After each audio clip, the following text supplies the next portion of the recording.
The White House sounding the alarm on the global semiconductor chip shortage. It isn't going away anytime soon, affecting production in several major industries, including automakers, smartphones, and medical equipment. Joining me now, the head of one of the largest chip manufacturers in the world, Qualcomm CEO Cristiano Amon.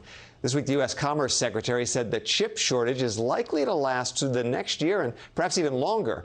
Is there anything that you think the U.S. should do to address this shortage? And by the way, thanks for being here. Oh, happy to be here, Jack. Absolutely. One thing we learned during the current chip shortage is that chips are important, and they're part of our economic growth. It's going to be in everything. And the reality is we need to build a geographically and diversified, resilient supply chain. The United States actually took the lead with the U.S. CHIPS Act, but if it doesn't get approved soon, I think it is between the Senate and the House, then capacity is going to get built elsewhere. So I think there is a sense of urgency. I actually agree with the Commerce Secretary. I think we need to move that into legislation. I think working alongside the European CHIPS Act so we can actually build a lot of capacity. The industry is going to have to double the total semiconductor throughput within the next decade. Great opportunity to build in the right places. Are you optimistic that can actually happen, to double? I'm a little worried about it, but I'm hopeful. Okay. We had a huge jump in demand and then a crimp in supply. Which one of those problems is bigger? The absolute majority of what we saw is demand-driven.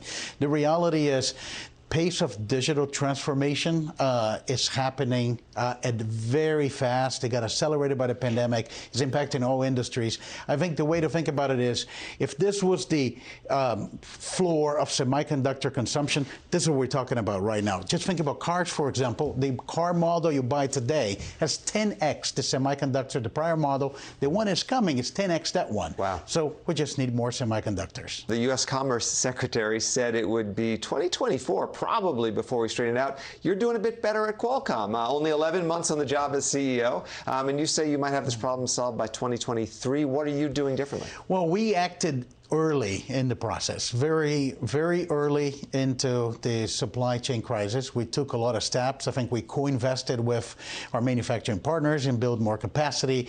We redesigned our products to make use of every capacity that was available out there. Having said that, I still have more demand than supply for my chips today. Give us some gee whiz looks into the future. With automotive, for instance, obviously the in-car experience has gotten much better thanks to chips. But in the future, cars will be talking to each other, to the stoplight, finding me a parking space. Well, what are some of the cool things down the road? Oh, this is great, and it's a great opportunity. It's not only going to make the whole transportation more efficient, but also, I think, make it more safe. So there's this technology that we developed with 5G called 5G CV2X. Basically what it means is use cellular connectivity in every car, and the V2X means the car connects to the other car, to the pedestrian, to the bicycles, and to the infrastructure.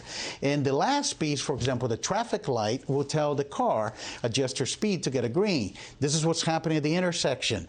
Or you can actually populate the road with signs or parking spaces or everything, and the car will be able to detect it. It's an incredible, exciting future with this technology, and soon it's going to get deployed and it will get scale. Another place we're going to see technology is in my glasses, in a conference room where you're real and then there's a hologram. What's the cool stuff that you're working on there? Look, we have been a company that invested early in fundamental research to connect physical and digital spaces. That's the trend. And you have the metaverse, for social, you have the metaverse for the enterprise. You can see that you're going to have digital twins of everything, and augmented reality glasses, virtual reality devices.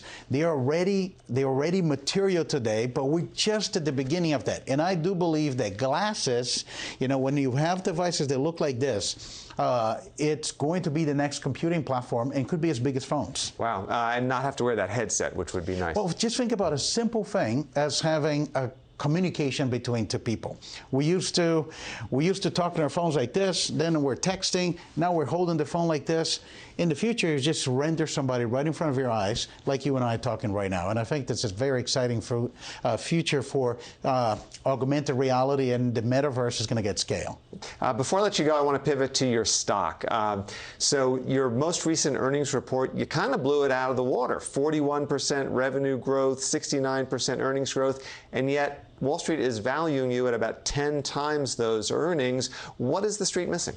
Look, I think the company has really been misunderstood today. There's a new Qualcomm. You know, it's a mistake to look at Qualcomm and say, oh, this is a comms company for the mobile industry. Look, it is true. We're always going to be the company that is setting the pace of innovation in mobile. But the reality is our technology is finding demand in a lot of new growth markets.